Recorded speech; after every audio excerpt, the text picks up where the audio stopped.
You should get out before the end. Whose end?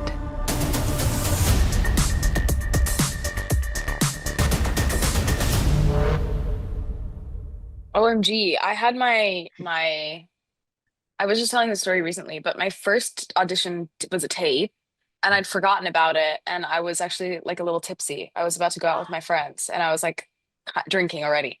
And I was like, shit, I have to do this tape. And I just did it and I really didn't think too much about it. I did a second tape in a meeting with Mickey and Conrad, which was really great. And then I did my final sort of callback with Lena Dunham in New York. And she had to go to the bathroom. And so I waited for her, but there was no chair. So I sat on the floor and she was like, oh my God, amazing. Let's just read it on the floor. Let's just do the scene on the floor. Ah, And we did the whole callback, sat on the floor. Um, and that was it. It was pretty insane. I got the call that I got the show, I think it was like a day after my birthday or the day before my birthday, something like that. It was kind of an insane couple of weeks for me. mine was very different. I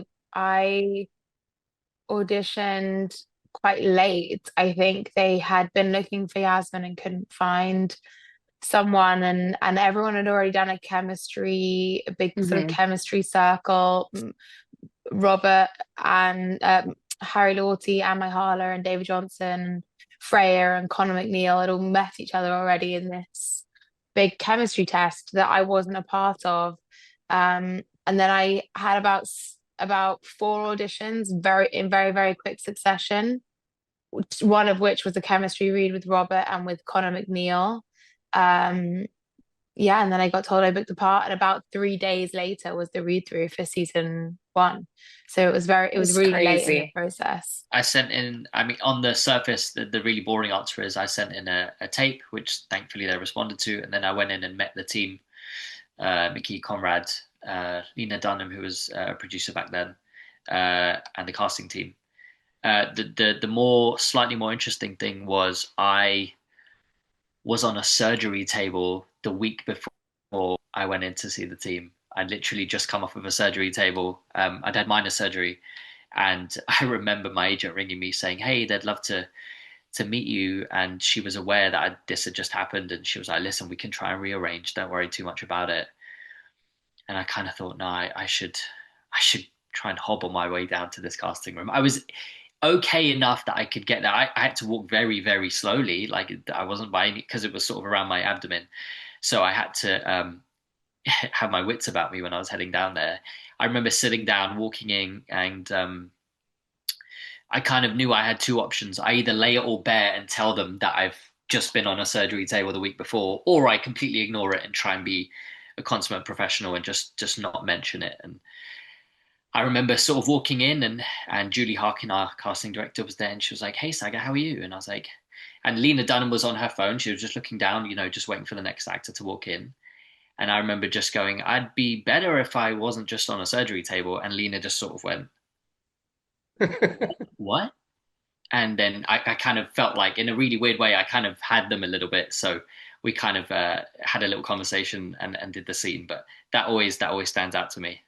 I was in drama school. So I was in my third year of drama school and I had just signed with my agent, who I'm with now, and I got the tape and I did my tape and it got further, which I didn't expect, but it did. And then I met Conrad and had a recall, and then I came back in again and I just had a chat with Mickey and Conrad, and they were sort of like, do you want to do this? Like, would you want to leave school? And I was like, take me right now. I'm ready to go. Like, I'm good to go. I'm happy to leave school for you guys. And then yeah, the rest is history. How much school did you have left if had you not left? I had about half the year. So I'd done the first like half of the academic year. I'd done about 3 plays, and then there were three more. Isn't that so funny? Like it's by play. That's the year. Isn't that crazy? So anyway, I'd done 3 plays, and then I had 3 plays left. And they were like, "Are you sure?" And I was like, "Yeah, guys, trust me. I'm ready to I'd go." rather get paid for doing this. Thank Yeah, you. exactly. That's the whole point of drama school. Yeah, literally. I was like, that's why I came here. I didn't make a tape. Mine's was in person in New York. I remember it wasn't the only audition I had that day. Maybe it was the second of two. It was summer. I was sweating a little. And I remember that because I didn't like that I was sweating a little. I was like, I'm supposed to be calm, cool, collected. This guy seems very cool. So I remember checking myself out in a mirror or a picture frame reflection before I went in, like trying to fix myself, get myself together. And then it was really fun. The script was really fun because I remember it contained things like Eric said things that you don't know why he's saying it and he never tells you, and like nothing is ever done with it. And so there was a sense of this is like just a slice of somebody's real experience. I really love that vibe of it. Yeah, and then I had a call with Lena, who was in a car. She was moving. And it was a Zoom. Yeah, and then we had a chat. We captured lightning in a bottle because we cast those four initial grads, David Johnson, Marisa Abela, Myha'la, and Harry Lawtey, just so well. I mean, you could see that even the lads who've stepped out of the show are now kind of doing huge things in Hollywood. Marisa's won a BAFTA. Myha'la's in the new Gus Van Sant movie, among other things. Like, they had a charisma and a talent that we were just lucky to get across. I mean, I wouldn't totally abdicate mine and Mickey's responsibility for that because we have I think a pretty defined sense of what we think is good. We watched hundreds, if not thousands, of tapes, and us and Julie Harkin were central to the casting of the show. And I think the charisma of the cast and their chemistry is part of what made the show successful as it was figuring out what it was. And then in season 4, we have the beauty of adding famous actors with great caliber: Max Minghella, Charlie Heaton, Toby Jameau, Kiernan Shipka, among others.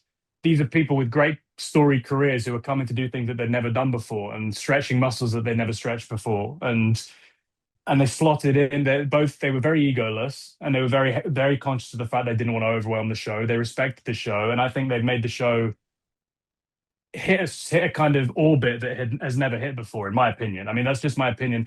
I'm prepared for people to say that I'm wrong about that, but I think in season 4, the show's ambitions are large, and the blows, for the most part, land. And I'm sort of really excited for people to see all of the new cast in situ.